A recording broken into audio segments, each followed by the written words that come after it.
One of the issues America has with the school system is that the turnover rate from high school to college is less to none for the less fortunate, mostly due to the number of students who can't afford tuition.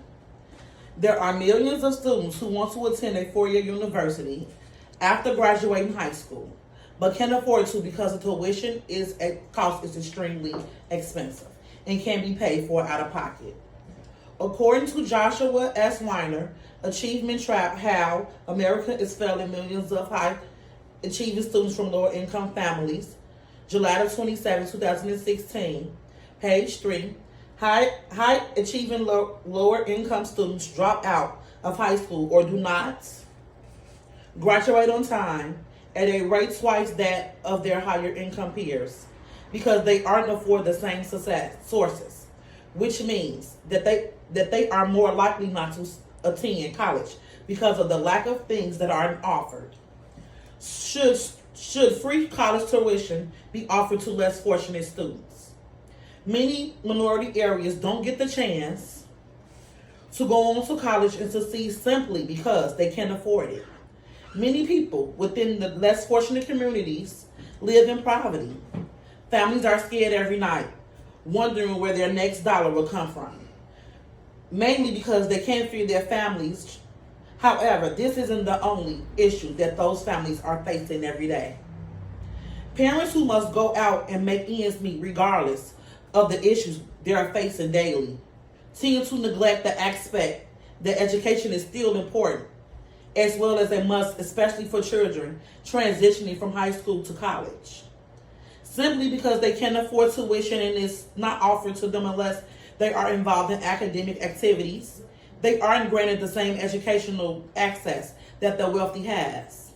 According to Bailey Gerber, Forgotten Children Worldwide, March 19, 2020, page 1, research has shown that education is the key stepping stone to rising above poverty and pursuing a better life. Meaning that if a free education offered to those in poverty areas rather than the higher income areas, then more students will go on to succeed. I got a chart where it's showing that the amount of funds for lower income and higher income students in each school district, and you see that the 4.5 million is offered to lower income areas, so they have the lesser amount of funds. Even in the United States, children who grow up in the low income family face more barriers to education than those that don't, and this extends poverty cycle. This extends the poverty cycle to another generation, which means that those of us that are less fortunate have things that are already placed in the way of us getting equal education. Therefore, it's passed on to our kids and their kids, leading to a lower turnover rate for the poor. Schools in more privileged areas are handed scholarships for academic purposes, even though their parents are more capable of providing the necessary costs that's required for them to attend a four-year college comfortably. While the low-income students do also receive scholarships, sometimes with that alone, you don't get the full ride without having to come out of pocket with extra money that they just don't have. Jill Barclay, a decade of research on the rich and poor divided into education, June 29, 2022, says that 25% of school districts with wealthier kids spend about $1,500 more per student on average than the poorest 25% of school districts. Therefore, thousands of dollars are given to the wealthier kids to go on towards better schooling. Imagine if that was reversed, and those thousands of dollars were poured into our districts with the most poverty level. Students leaving from high school to college will get to experience the college life and have a better chance of success in the future. One will argue that if the students' parents were given the opportunity to better their own lives while young, they can provide better lives for their children. Edward Porter, gap between the rich and poor is growing wider. September the 22nd, 2015 states that the sons and daughters of college-educated parents are more than twice as likely to go on to college. So basically, if my parents attended college, I have a better chance at success.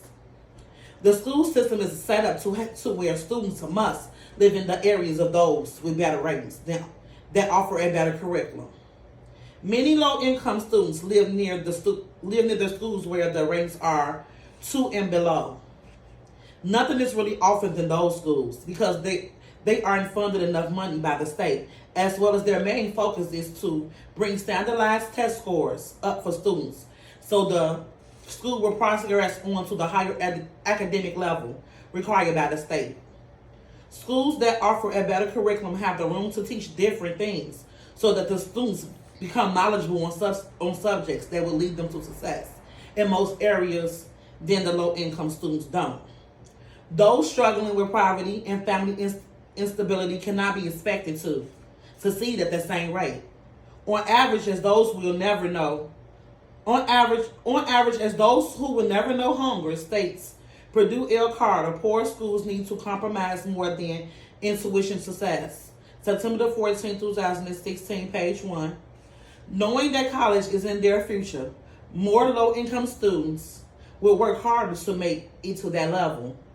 Curating programs for parents with multiple children, giving them the opportunity to send their children off to college without the burden of bills can help the low-income families as well.